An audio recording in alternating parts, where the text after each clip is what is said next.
ఆదివాసీలు కొండలు, అడవి ప్రాంతాల్లో ఉంటారు. వారికి ఆధునిక సదుపాయాలు కాదు కదా, కనీసం రోడ్లు కూడా ఉండని దుస్థితి. ఒక్క వర్షం పడిందంటే చాలు రాకపోకలు నిలిచిపోతాయి.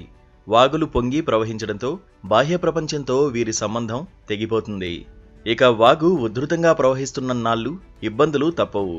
తాజాగా కొందరు ఆదివాసీలు కూడా ఇలాంటి సమస్యనే ఎదుర్కొన్నారు.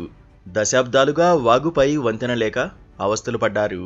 వంతెన నిర్మాణం చేయాలని పాలకులకు మొరపెట్టుకున్నారు. పాలకులు, ప్రభుత్వాలు మారినా వంతెన నిర్మాణం జరగలేదు.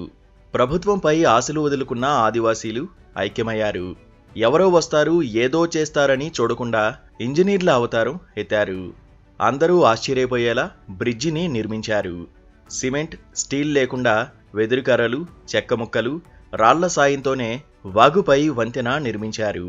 ఔరా అనిపించారు. ఆదివాసీలు నిర్మించిన ఈ ఎకో బ్రిడ్జ్ ఎక్కడుంది? వీరి వంతెన కథేంటి? Let's watch. మనం చూస్తున్న ఈ పర్యావరణ వంతెన ఛత్తీస్గఢ్ రాష్ట్రంలోని కాంకేర్ జిల్లాలో ఉంది. పర్వి, ఖడ్కా గ్రామాల మధ్య మంఘర్రా వాగు ప్రవహిస్తూ ఉంటుంది. వర్షాకాలంలో వాగు ప్రవాహం ఉధృతంగా ఉంటే అంతే సంగతులు. ఇటు నుంచి అటు వెళ్ళలేరు, అటు నుంచి ఇటు రాలేరు. ఒకవేళ ఏదైనా అత్యవసర పరిస్థితిలో వాగు దాటితే ప్రమాదం కొని తెచ్చుకున్నట్లే. సమయం ఉందంటే మాత్రం 40 కిలోమీటర్లు చుట్టూ తిరిగి రావాల్సుంటుంది. వైద్యం, నిత్యావసర సరుకుల కోసం గతంలో ఎన్నో అవస్థలు ఎదుర్కొన్నారు ఈ ప్రాంత ప్రజలు. ప్రభుత్వానికి గతంలో మొరపెట్టుకున్నా పట్టించుకునే నాథుడు కరవయ్యాడు. దాంతో ఎవరి సాయం కోసం ఎదురు చూడకుండా పర్వి, ఖడ్కా గ్రామాల ఆదివాసీలు ఇంజనీర్ల అవతారం ఎత్తారు. వారే బ్రిడ్జి నిర్మించుకోవాలని నిర్ణయించుకుని అనుకున్నది చేశారు. ఇంజనీర్లు సైతం ఆశ్చర్యపోయేలా వంతెనను నిర్మించారు. ఈ నిర్మాణం కోసం సిమెంట్, స్టీల్, ఇనుము ఎలాంటి లోహాలు వాడలేదు.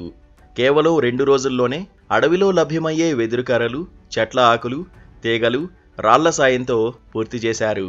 మొదట పిల్లర్ల నిర్మాణం కోసం వృత్యం ఆకారంలో చెక్కలు పెట్టి వెదురు కర్రలతో కట్టారు.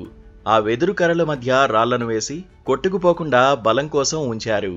ఇలా 4 పిల్లర్స్ ఏర్పాటు చేసి కర్రలు పరిచారు. చెట్ల ఆకులు, తీగలతో బ్రిడ్జిని నిర్మించారు. వంతెనపై ప్రజలు నడవడంతో పాటు బైక్స్ కూడా వెళ్లేలా స్ట్రాంగ్గా బ్రిడ్జిని నిర్మించారు. పర్యావరణ హితంతో పాటు సివిల్ ఇంజనీర్లు సైతం ఆశ్చర్యపోయేలా ఈ బ్రిడ్జ్ ఉంది. కర్రలు, తీగలతో వంతెన నిర్మించిన ఆదివాసీలను అందరూ మెచ్చుకుంటున్నారు.